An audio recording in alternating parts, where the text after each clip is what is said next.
Welcome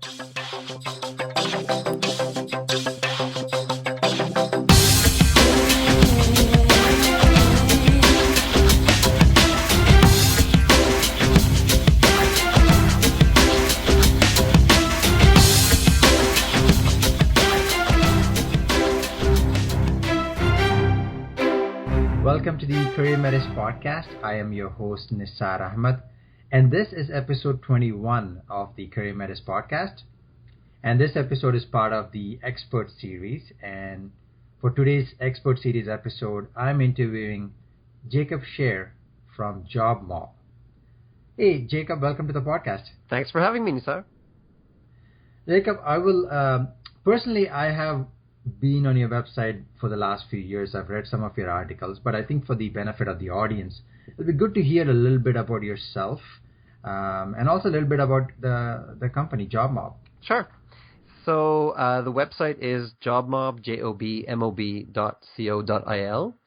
And JobMob was started back in 2006, and the idea at the time was I was looking for a job.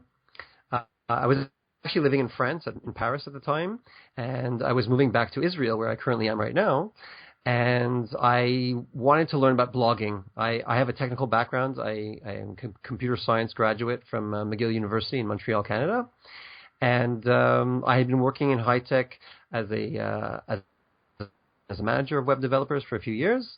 And I'd heard about blogging and social media. This is now, just to give you an idea of the time frame, so like 2006, blogging was just getting popular a few years before that. It still hadn't fully exploded, but I thought it sounded really cool, so start a blog is the best way to learn about doing something, is by going ahead and actually doing it. And I needed to find a job, so blog about finding a job, and that's how it started, as someone who was trying to learn more than anything else, really. And here we are 10 years later. The website, well, almost 10 years later. It'll be 10 years in December. The website has millions of visitors every year. There are over 10,000 people subscribed to the mailing list in any given moment. And, of course, it's been in all sorts of publications, some in print even, and also across the web, of course, too. And so over the years, I've coached job seekers, and right now I'm actually in the middle of creating my first online course for job seekers.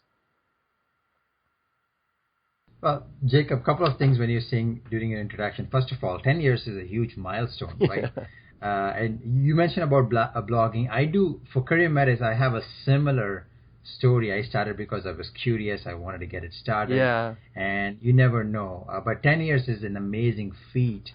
When it comes to blogging itself, not a lot of blogs survive that long. Yeah. And obviously, you're very successful. So I know it's in December, but I would like to congratulate you on your, upcoming 10th anniversary. Thank you very much. I appreciate that. And one thing, as I mentioned, as I was doing your introduction, it's your website, jobmob.co.il, is well known, right? Your articles are highly read, well reviewed. So that's one of the reasons I thought it would be great to have you as a guest. Yeah, pleasure. So one question I want to ask you, you mentioned, which city are you based out of right now? Where are you calling from? So I'm actually right now in a town called Ashdod, which is about 35 kilometers south of Tel Aviv on the beach. Okay, perfect. Yeah. So one question I always ask is, maybe you can tell us something different, or some fun fact about your town or your city. Oh, cool. Well, Ashdod is a town of about 250,000 people, and it's not a very well-known town because when people think of the beach in Israel, they think of Tel Aviv. But Ashdod actually has the biggest commercial port in Israel. There are other ports. There's the biggest industrial port is in another town called Haifa, but Ashdod actually has the largest commercial port in Israel. And so everything that gets shipped in here from China or the States or Europe or whatever, it usually comes through here, and so we get it first. Oh, that's perfect. Yeah. See, the reason I asked that question is always fascinating because I've had guests from all across. It's always good to hear about the town, and there's always something interesting. Yeah, it's a cool idea. Yeah. So let's get into the interview right now. You mentioned when you were telling a little bit about yourself that you have customers or clients coming out to you for advice on their career search or job search. So in your experience in the last 10 years in blogging and also helping others, what do you see as the biggest challenge, like the the number one challenge, top three challenge, and number one challenge in terms of the things people struggle with when it comes to the job search? Well, I mean, JobMob was created as originally the domain name is JobMob COIL, and originally the focus was about my job search in Israel, specifically in Israel. But eventually it grew internationally, and I stopped focusing specifically on issues that were related to job search in Israel. And what that meant was I started attracting people from all over the places, but some places in particular. A lot of people come from North America, a lot of people come from India. Quite a few from Europe as well. I mean, mostly in English-speaking countries, correct? But it's been interesting. It's been interesting because, among other things, in my background, I've lived and worked in 4 different countries, and so I've seen different kinds of workplace culture. And through the blog, dealing with people in different parts of the world, you do see that certain issues come back again and again. So, the natural tendency of a job seeker when they realize that it's now time to go out and look for a new job is to just base on what they've heard around them. So typically it's, you have to do your resume or update your resume and then send it out for interviews and hope for the best type of thing. I mean, it's just the kind of classic job search mentality. But the issue that if you say top 3, so the 3 issues that I think that are really relevant to job seekers all over the world, and they struggle with mightily. One is that why do we love video games so much? Is that when you play a video game, you're constantly getting feedback. If you're playing a shooting game, you either miss or you hit the target. If you're playing a sports game, you either score the goal or you don't, and so you immediately know what's going on. In job search, there's very rarely a feedback loop. You send your resume, you don't get a response, you have no idea whether it actually got where it was supposed to go. Is your resume any good? There's so much happening that you're just not aware of, and so it's really, really frustrating because you can't tell if you're making progress or not. So that's one thing that is common across the world, a common frustration. Another thing is the lack of self-confidence, and these things are all related. Confidence. I don't remember where I heard this, but I like the way it was put. Is the idea is that people are confident when they have information. In other words, if you know something is going to happen, well, then you're confident. And so if you know you're going to get a job within a month, then you're not going to worry about it, and you'll be confident that it's actually going to happen. Of course, very few people can actually know that, but some people can. Whereas the job seeker, they don't know. They don't know how long it's going to take. For most job seekers, they don't know how long it's going to take until they find their job, and so they lack confidence because of that. And they often also lack confidence because it's a first time or it's been a long time, so it feels like a first time. So if you're just fresh out of college, well, this is your first job search. There's a lot of things you don't know, so you lack confidence. If it's someone who has been working in the same company for 10 years and then all of a sudden they have to look for a job, well, the market changes all the time, and 10 years is a long time, and so you're not very confident because you haven't done it in a long time and things have probably changed that you're not aware of. So that's a second thing, is the lack of confidence with regards to the job search. And if I had to come up with a third thing, it's just that new technology. People aren't aware of how to leverage new technology. Sometimes they go too far when it's not necessary, and more often, actually, they just are unaware of which technology they should be leveraging, and so they're aware that things have changed. They should get an approach with new technology like social media or blogs or forums or mobile apps is obviously the big thing nowadays, but they're just lost. They don't know where to start or what to focus on and so forth. So those are the 3 things that definitely come back again and again, no matter where someone is job seeking from. So Jacob, as you were mentioning, the first, I mean, I think personally myself as well in the past when I was looking for a job, I've experienced that. But the first thing I think is a common challenge because there's not necessarily a good feedback system. Yeah. Right? You don't necessarily know. You know when someone calls you, your resume worked, but the ones they don't call you, you don't know what went wrong. Yep. right? Yep. So that's very valid. I personally related to all of them, so I'm sure the audience as well. So one thing I wanted to move in is, okay, so now you mentioned confidence, and I think we're talking about mindset. Yep. So the things like resume, interview, job search, LinkedIn, they're all the things that you can fix, but mindset is very important. Yeah. So let's say someone comes to you, what is the advice that you usually give them on how they can build that confidence or have that mindset? Well, it's funny. The challenge of a coach, of any kind of coach, whether it's a career coach, job search coach, or could be an Olympic coach, is that you want to get your trainee or your coachee, I suppose you could say, you want them to get a result, any result, positive result, as soon as possible, because the sooner they get a result, the sooner they will begin to believe that they can actually move forward with you, and it will motivate them and to continue moving forward with you, not just because they think they can, but also because you've already proven it to them that your strategy will work for them. And so, similarly with job search, when I'm coaching someone, for example, they're after understanding their situation, I always look for something that something small, short, that they can, some sort of step they can take very quickly that will immediately get them a result. And a very simple thing that anybody can do, you don't need to have a coach to do this, that I tell people to do, is to compile a work portfolio. And so for people who don't know, a portfolio, most people think of a portfolio as something that you associate with designers, maybe it's a fashion designer or an artist. It's basically, it could be a book or today a website, a compilation of their past work to show off what they can do. And so it's something that is associated with visual arts for a reason, but there's absolutely no reason why it can't be useful for anybody in every field. And so an accountant can show off any achievements they've had, any proof of their achievements, whether it was recommendations or evaluations or articles that they've written or articles that were written about them, diplomas. I mean, you can in every field there are ways of showing off your achievements. And so by telling people right away to compile a work portfolio, it forces them to look back on what they've done and realize that they are good. They have skills. They have every reason. They've had success.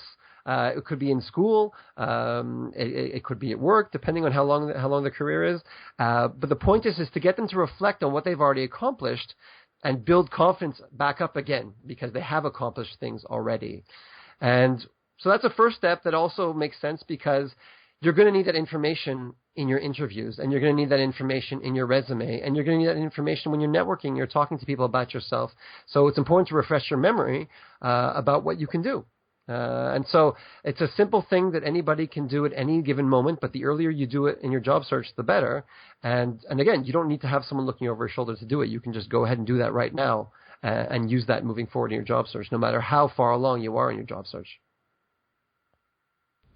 Jacob, thanks for covering that. The reason I asked that question is I think when you walk into an interview or a networking event, as you mentioned, that confidence definitely shows off. It's contagious, and it helps you stand out. Yeah. Then when you go into an interview, when you feel down on yourself, yeah. right? Yeah, absolutely. That's it's amazing how it's frustrating. It's so frustrating to see people who are great at what they do, but they lack that confidence. I mean, anyone who follows sports, for example, you'll see your favorite player in a slump, and could be a great player, and for whatever reason they haven't scored in 10 games or a month and a half or whatever it is. There's something going on, and all it takes, it could be a lucky bounce, it could be a lucky catch or whatever it is, and all of a sudden they're like, oh yeah, I really can do this, and then they just go back on track, and it's almost as if what happened, they can't explain it, but yeah, there was that temporary moment in time where they just couldn't do it for whatever reason.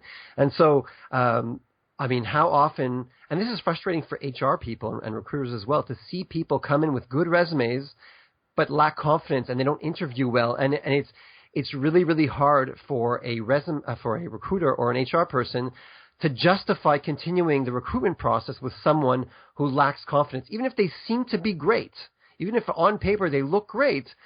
it's hard to justify internally because they're after the interview they're going to have to talk to their decision makers or whoever else is involved in the recruitment process, and it's hard to go up to bat for someone who is just lacking confidence, and so people shoot themselves in the foot by lacking that confidence. But again, it's not a criticism. It's a natural thing that happens to people, but we want to get them out of that as soon as possible. Yeah, that sounds great. That makes total sense. Now, so let's say using that exercise that you've given, they build that mindset, right? So they've got the right mindset, they're ready to go. So the first thing obviously is to have a good resume, and I've seen some of your articles on that. So what would you give maybe some in your opinion and your experience?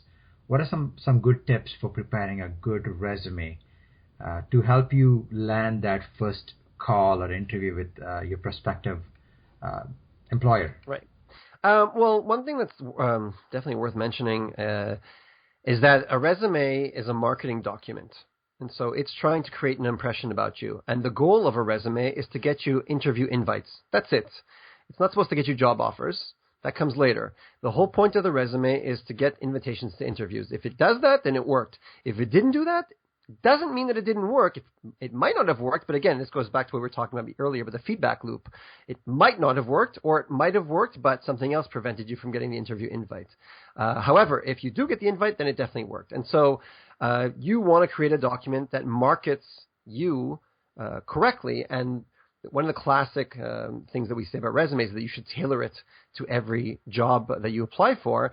And that makes sense because if you're marketing yourself, well, then you want possible to the reader, and every reader is different. And so the more you can tailor your document to that reader, the more likely it is to connect with them and to click and get them to respond the way you want to. So it's important to keep that in mind, that it's a marketing document, and it's not just a list of the responsibilities that you've had at previous jobs or the things that you did and learned at school or your hobbies. Those are all things that are relevant. But again, the idea is to market yourself to create the best impression of you for the person that you're sending the resume to. So that's one thing that's important to keep in mind. Another thing that I tell people to do is to not reinvent the wheel. If you've decided in advance, and people tend not to do this actually, and so maybe I should take a step back a bit. I don't tell people to immediately update their resume and then go start looking for jobs. To me, that's a bit of a waste. What I tell them to do is to first gauge demand for potential jobs, and then look for where there's the most demand for the jobs that they can do, or the job that they can do, or they want to do. And then in that place where there's the most demand, start researching companies that they would like to work for. The idea being that if you are targeting a job very, very well, then you're not going to have to look for very, very many jobs. You'll only have to look for a few opportunities, and it'll be a fairly short job search because you've tailored your search so well to this company that you know is hiring in a place where there's a lot of demand, so they're struggling finding people. So you're putting yourself in a position for success, basically. And so because you've targeted this company and you've researched what they're looking for, it's a lot easier to adjust the resume and even the cover letter, the communications that you're having with them, to use the information that they've shared against them. Like you send it back to them. If you want to know that someone is listening, for example, just a tangent in a networking event, if you repeat back to them what they're saying, they'll understand that you're listening to them. It's the same thing with companies. If you repeat back to them what they've put out, they'll understand, this person actually took the time to read our information, and clearly they're paying attention. And so that's a good practice to always apply. And so if you can apply that in your cover letter and your resume, so much the better. So you want to adapt your resume and tailor it according to that research. So I don't say that the resume is the first step. The first step for me is research demand, and then research companies, and then you move on to the resume. And a final tip that works very, very well for resumes, and that you don't really hear too many people talking about, is that just like a movie poster is a kind of marketing document for a movie, so people tend to like movie posters, or I should say movie posters do well when across the top it says, nominated for Academy Award, or a very famous critic says thumbs up or 4 stars or 5 stars or whatever it is. And so that applies as well for resume. If you can, close to the top of the resume, have a testimonial or a sort of a credible, let's say, a quote, then that immediately will hook in the reader. And I suppose that actually leads into a bigger issue, which is that as a marketing document, or as any document really, if you want someone to read a document, then there are ways of writing them that you lead them through it. And so a copywriter once taught me how, when they're writing, I think it was a sales page actually, how you want to use the most powerful information right at the top because that will hook the reader in, and then use your second most powerful information next because that will get them to continue going. And you order the information as that, from most powerful to least powerful, and you lead the reader through the document. And so the same thing with a resume. You want to have the most powerful information about you right at the top, and then slowly feed them that information, going on to the lesser powerful information as they go, but you're hopefully hooking them into it well, so they don't mind getting down to the less impressive stuff at the bottom necessarily. Those few principles are basically what I tell people to focus on when they're writing their resumes.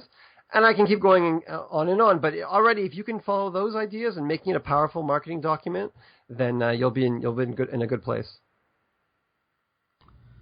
So, Jacob, as you were telling all these ideas, I was excited. I was taking copious notes because this is new and this is very unconventional. Yeah. For example, the marketing document idea, it completely stands out, and that is true. Yeah. You mentioned that the goal is not to get a job, but to get a call or an interview or an invite for whatever the next step is. And I've never heard before resume being discussed as a marketing document. So, and it is true if you think about it. So that is unconventional. But what really stood out for me is, instead of applying for jobs, see if there is demand. And I was thinking about a friend of mine. I think he had a non-technical degree, and he noticed there is a demand for Android developers in the market. So he went back to school, got some certifications, started creating his own apps. Now he works for a company. It took him a while to do that, but he saw the demand. He saw where the market was going. He reinvented himself, and he's happy in his career. And that is so true, because I've had people reach out to me on LinkedIn, sending me their resume saying, "Can you get me a job?" or do you know someone looking? But this is completely different, and I think it is true. You want to work somewhere where the industry is not shrinking, but it is growing. Well, the course that I mentioned earlier, and maybe I'll talk a bit more about later, has one module is completely about demand-based job search, how to search for demand, and for why it's important to do it that way, but also how to search for demand and how to use that information to impact the rest of your job search. And it came from something that I learned. It wasn't something that I invented. It was basically something that I fell upon by accident, which was that my first job search for a career job as a programmer, basically this was back in 1999, and so I had my computer science degree. I'd actually just finished my military service here in Israel, and this was the time when the internet was exploding, and I knew how to make websites. It was still early enough that you didn't have too many people teaching how to make websites in university or colleges, but technical people like myself who had understood that the internet was going to be a big deal, taught themselves how to make websites. And so I could see that pretty much everywhere there was massive demand for anyone who could make a website. And I was able to use that to move. I was in Israel, and I sent out resumes to companies in France, a country I had never been to before, and to Paris, a city I had never been to before. And I sent 15 resumes. I had 7 responses the next day. And within a week and a half, I had 4 job offers. And that just shows you how crazy things can be when there is a lot of demand. Now, nowadays, not every industry has a certain focus of demand like that. But such an extreme demand, I should say, like an extreme shortage. But every industry definitely has areas where there are lots of demand, whether it's for a specific technology or in a specific location, there's a need for certain people.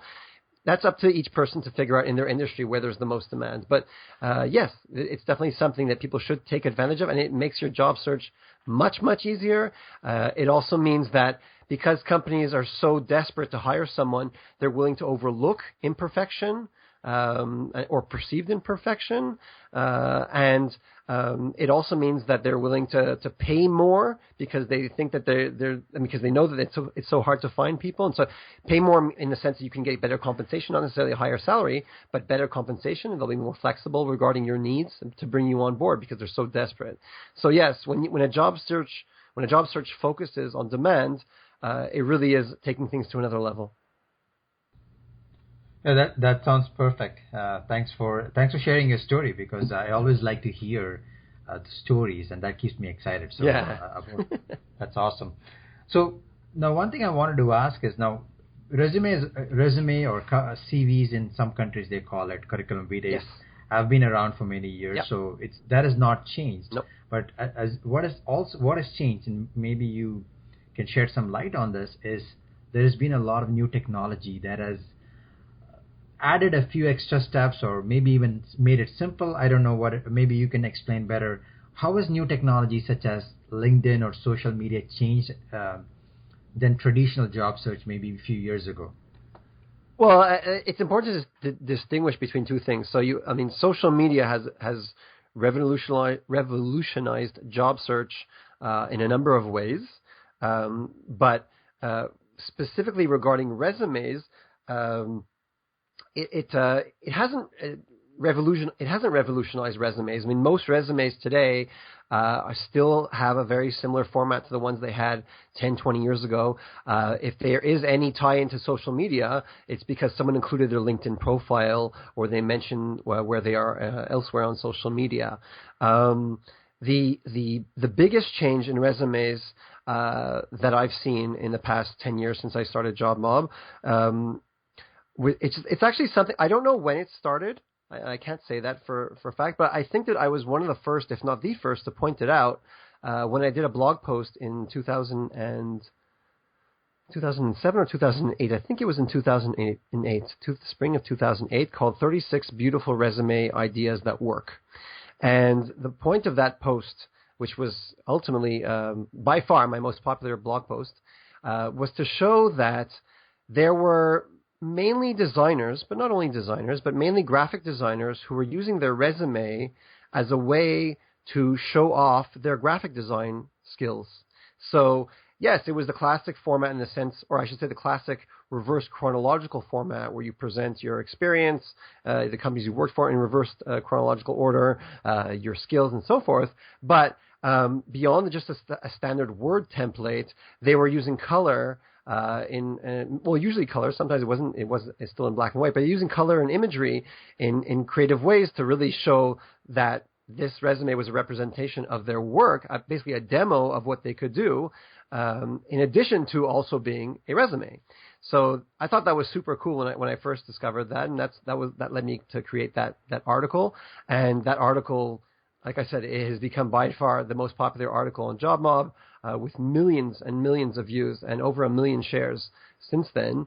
And it's been copied many times, and people have done similar styles, which is completely fine, of course. But the idea behind it ultimately was that a resume can also be, again, a way of showing off your skills. So if you're a designer or a visual-oriented designer, it's a lot easier than an accountant, for example, to use your resume to show off your skills.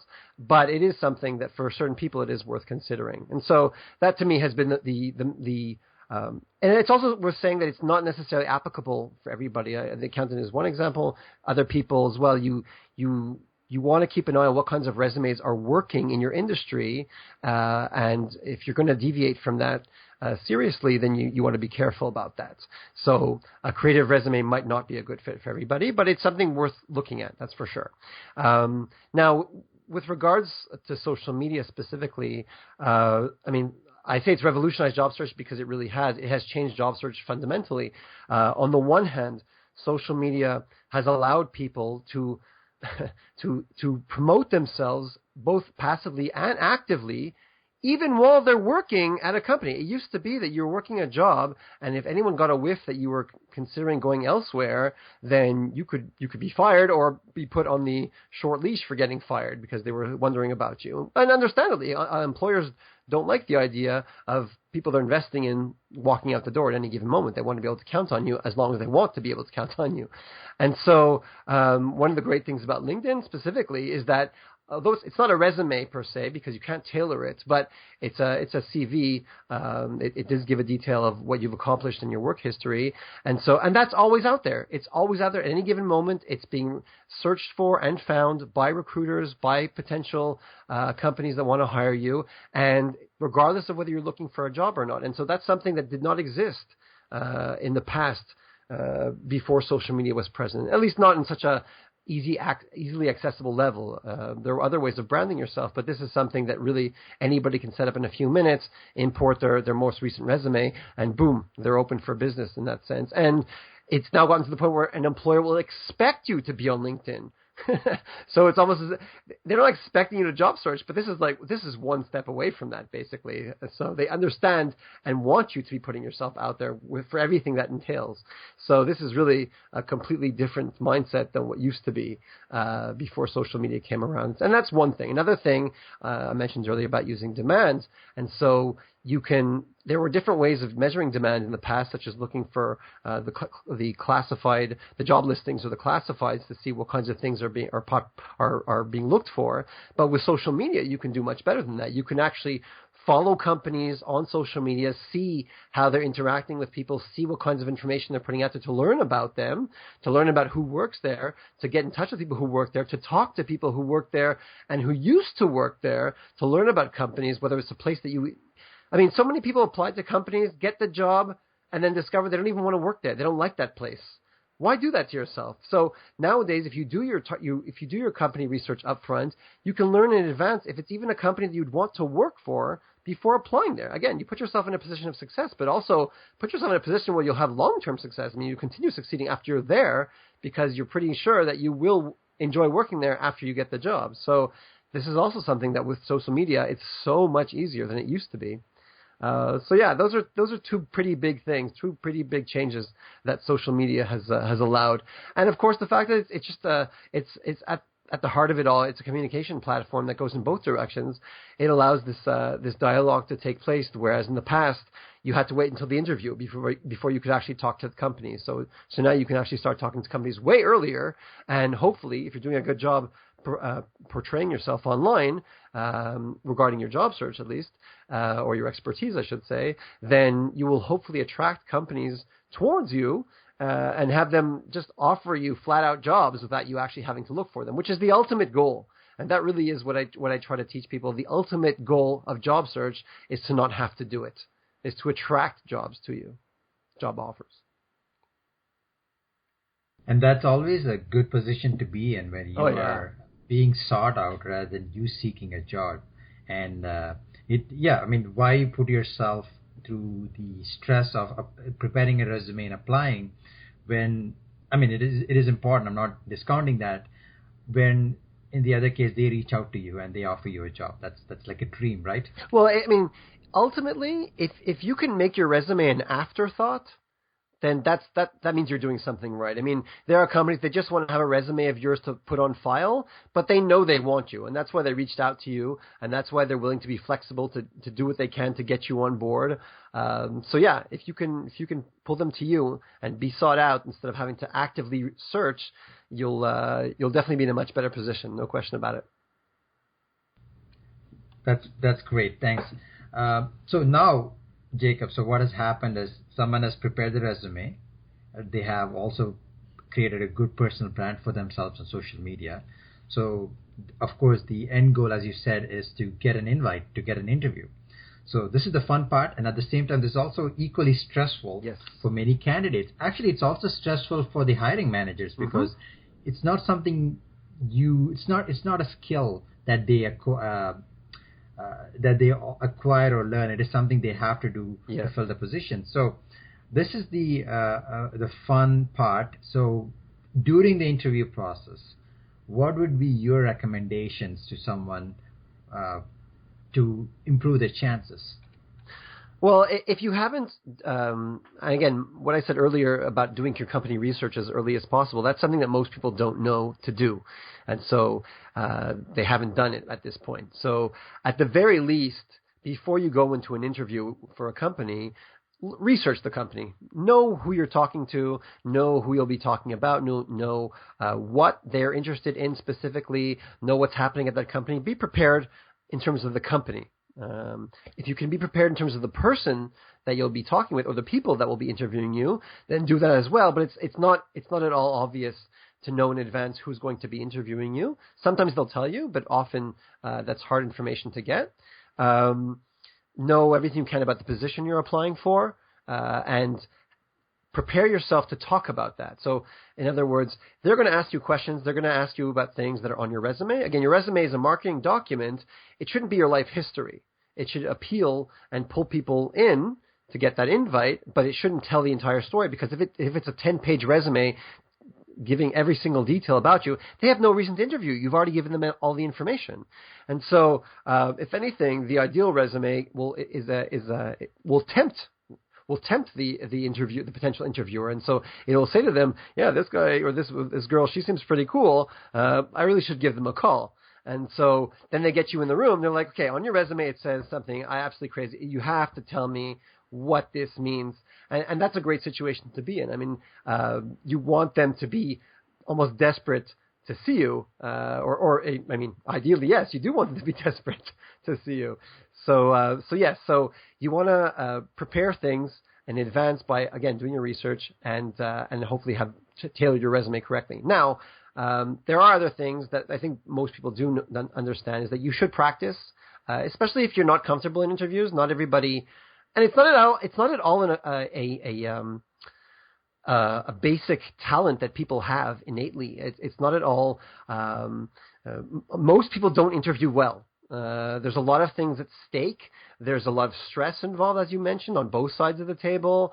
There's a lot of, again, if you're lacking in confidence for all the reasons we mentioned earlier, then that throws things off. And so it's not at all a given that things are going to go well. And in fact, it really is, as I said earlier, it's frustrating when, for both sides of the table, when someone who seems to be a good fit on paper, and then it doesn't translate in the room.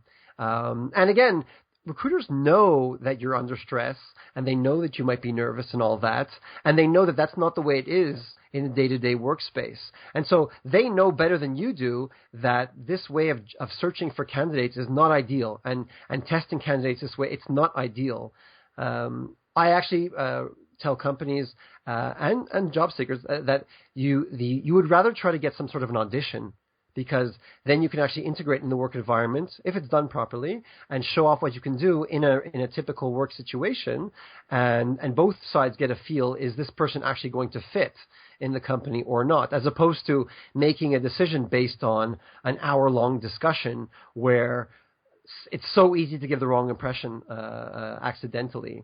And so when I tell job seekers that, the idea is that if you can find companies that you know will require some sort of an audition as part of the recruitment process, or if you can actually ask them, is it possible to audition, let's say, for a two-week trial before any kind of commitment on either side, where either side can walk away with no questions asked, for example. Well, then that shows a company that is a little bit more progressive, a little more open-minded, and one that recognizes that it's very easy to make a mistake with the hiring process, the recruitment process, which is such an expensive process because so many mistakes are made by companies, and it really is. Going back to what we were talking about earlier with the feedback loop, it really is frustrating for companies to know that they may have just let a candidate slip through their hands because of something that was basically accidental or not really indicative of the potential of the candidate. So it's super frustrating.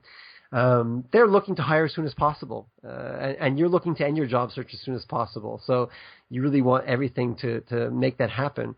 Now, when I say practice for an interview, so I actually one way is to is to go through, and I have published a few lists on JobMob about this, questions that can potentially be asked by interviewers. Have someone go through a list giving you questions so that you can practice what you're going to say in those situations to those questions. You should also have stories. Everyone loves stories. You said it earlier. You loved hearing the story about how I got my first job in France. And so everyone loves stories. Bring stories. Have stories to tell about your past experiences. And this is actually a good tip for millennials, because people who are just going to their first job search or just past their first job search, they tend to think that they don't have a lot to talk about. But no, everyone has stories to tell, whether it's from school or from that first job, where they can talk about how they achieved something or how they overcame a difficulty or dealt with a difficult situation in a team, etc. And so, yeah, prepare stories. Remind yourself of stories that you can talk about with regards to everything, at least everything that's on your resume. Have stories to tell about that, and rehearse if it means standing in front of a mirror. At the same time, you don't want to overdo it. You're not going to. It's very rare that you're going to be able to change any natural habits you have in terms of talking to people face to face. It's very difficult to be able to change those kinds of things in a few weeks' time. So I wouldn't expect to do that. But if you do practice all the things that I just mentioned, it will at least build up your confidence that you can do this, that you can do this interview, and you will have things to say. And you're not going to find yourself stumped by most questions. No, that's perfect. Great tips, Jacob. So, and you're right. I mean, one thing I got out of the interview tips is a lot of people don't interview well, and it's very important to practice and rehearse and do your research so you improve your chances, because sometimes you only get that one shot. Yeah. Right? Yeah. At that, let's say it's your dream employer, the employer that you want to work at. You get one shot, so it's important to put in the effort to practice and rehearse. Well, but at the same time, you have to be careful when you say that, because it's true that for a given company, I mean, the classic example in the past years is Google. So many people want to work at Google, and so when they finally get a Google interview, the stakes are high, because if it doesn't go well, then that's it. They're out. But what I try to tell people is it's good to want to work somewhere. I mean, as I mentioned earlier, you want to target specific companies, but and you can go all in for a company, but you're putting extra pressure on yourself. There's no question about it. And so if you don't get it, and there might be very legitimate reasons that have nothing to do with you that impact that decision, it's important to say, okay, I gave it a best shot, and that was fine, but you don't want to get yourself too low, as if, okay, it's over. The one place I wanted to work didn't take me, and then just drop your self-confidence back down to as low as it can go again. And so you have to kind of be careful about that. But yeah, you do definitely want to target and be all in. Manage that expectation, basically, is what I'm saying.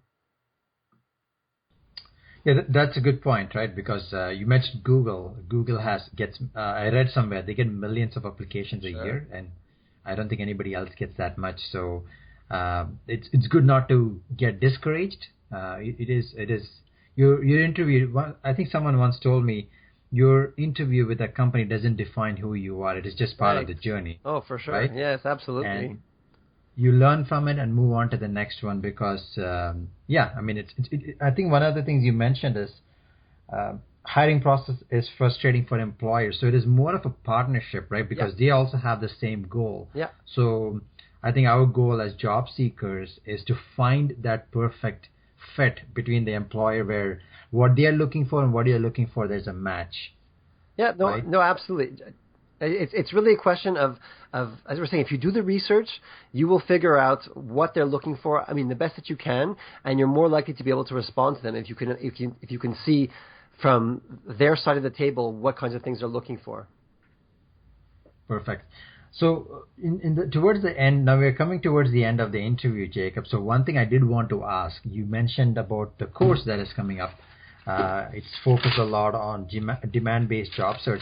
Would you mind expanding on that a little bit, telling a little bit more about the course and some details? Sure, absolutely. So basically what happened was a few months ago, I mean, I've been wanting to do a course for a while for a number of reasons. And so a few months ago, towards the end of actually it was the beginning of the 2016, I reached out to my list, and I told them that I was thinking about doing a course, and I was interested in thinking which direction it should go in. I knew that I wanted to do something about general job search, not focus specifically on a specific aspect of job search for this first course, but I wanted to see who was most interested in terms of my audience for this kind of a course. And what surprised me actually was that the people who were most interested in this idea were older job seekers. And so this was people who were typically 35 to 40 years old and up, many of whom were either working right now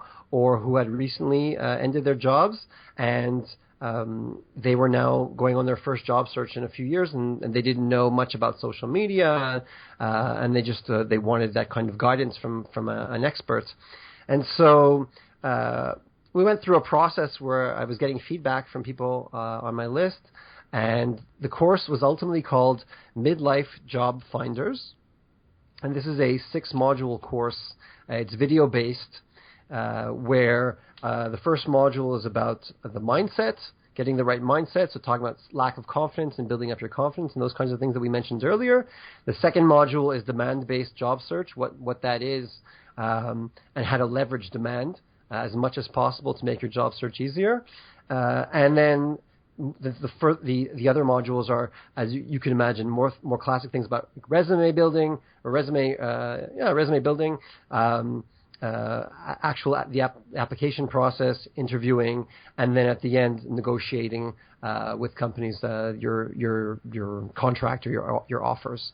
And so the idea was to create a course that spans over roughly 3 months. So it doesn't mean it's going to take you 3 months to find a job. Hopefully you'll find a job sooner.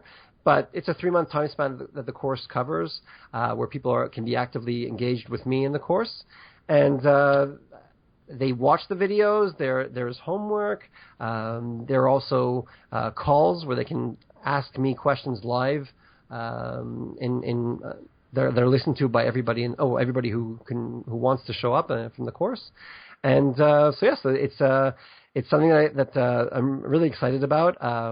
It's ongoing. In other words, the course is being created for the first time with members inside. So it's not like I went ahead and created the entire course and then actually sold it, because it came about kind of organically. I said, okay, well let's get people on board, and if they're interested, well then great. So I'll get some people to sign up, kind of like a pre-order, and I'm creating the content as we go. So right now the second module is about to be delivered, and hopefully by the time people listen to this, the course will basically be out there and completely finished. That's great, Jacob. Thanks for sharing that. I think when I was listening to the course outline, you're covering all the basic steps that is involved from beginning to the end of a job search process. So yeah. Sounds exciting. So Jacob, we are at the end. So before we wrap up, anything that you think, any final words from you? Well, there's a lot of information that we've discussed, so I'm not gonna try to summarize it all. But at the end of the day, I think that there's so much information out there, actually, and this is actually a good message. There are so many blogs. There's our blogs. There are so many other blogs. I think that it's very easy. There's a lot of a lot of this information is free information, and there's a lot of great free information. So definitely take advantage of that. And if you feel that you know what you're doing and you see that you're getting results, great. Good on you.